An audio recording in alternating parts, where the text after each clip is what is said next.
Hello everyone. Last video में हमने significant figures और उनके रूल्स के बारे में समझा, but still there can be some confusion regarding the trailing zeros. वो कुछ ना कुछ हमारे मन में कंफ्यूजन कभी ना कभी ले आते हैं। आइए जानते हैं कैसे और उसे हम कैसे कंफ्यूजन को दूर कर सकते हैं।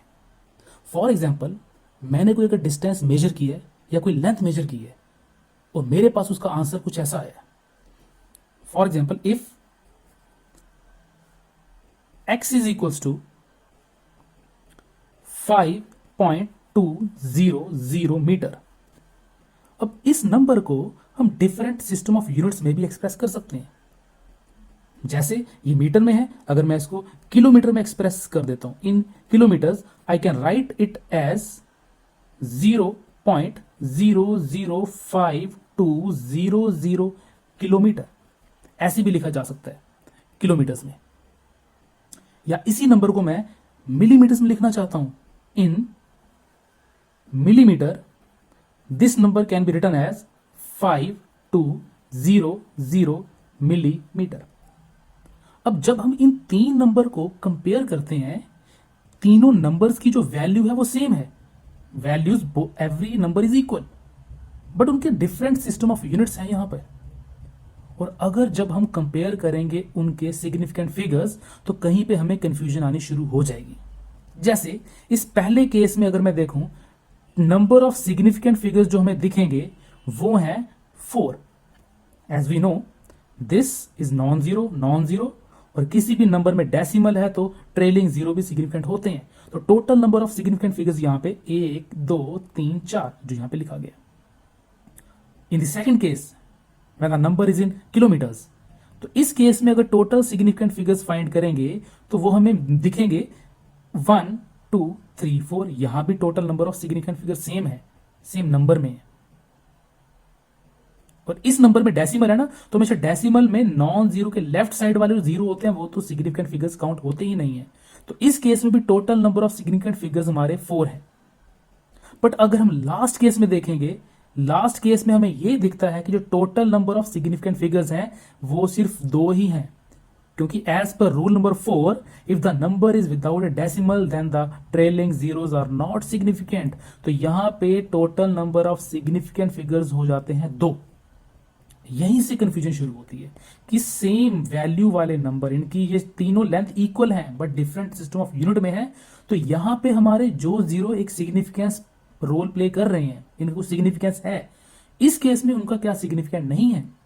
तो इस केस में क्या आंसर 2 होगा। अगर इसको ऐसे लिखेंगे तो सही है? नो, ये सही नहीं है। इसी कंफ्यूजन को दूर करने के लिए हम हर एक नंबर को एक डिफरेंट नोटेशन में एक्सप्रेस करते हैं। In scientific notation, every number can be expressed as a into 10⁻⁵ हर नंबर को साइंटिफिक नोटेशन में इस फॉर्म में लिख सकते हैं। यहां पे a जो होगा, a can be any number, a कोई भी नंबर हो सकता है। और जो b है, b यहां पे 10 की पावर है, जो एक तरह का ऑर्डर ऑफ मैग्नीट्यूड बताती है।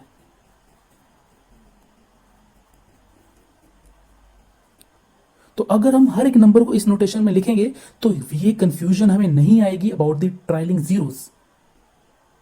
तो उसी प्रीवियस केस को हम कैसे साइंटिफिक नोटेशन में लिख सकते हैं, आइए देखते हैं। जैसे कि हमें पता है कि 5.200 मीटर में है और इस नंबर में हमारे पास 4 सिग्निफिकेंट फिगर्स हैं।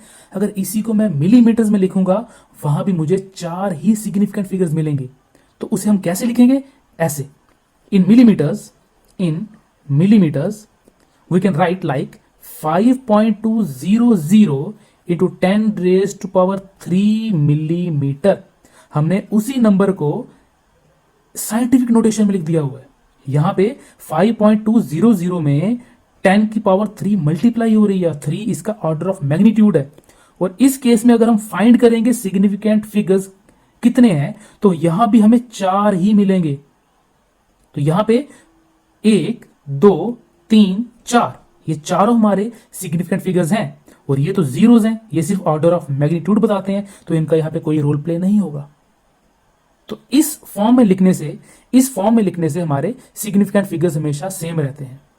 जैसे कि हमने किलोमीटर्स को पहले लिखा था 5.005200 किलोमीटर।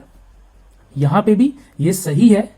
इसको अगर हम साइंटिफिक नोटेशन लिखेंगे, we can write it as 5.200 into 10⁻³ kilometre.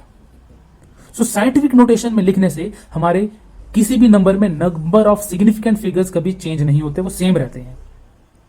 So I hope आपको ये अब ये कंफ्यूजन ना आए। So solution is to write every number in this scientific notation.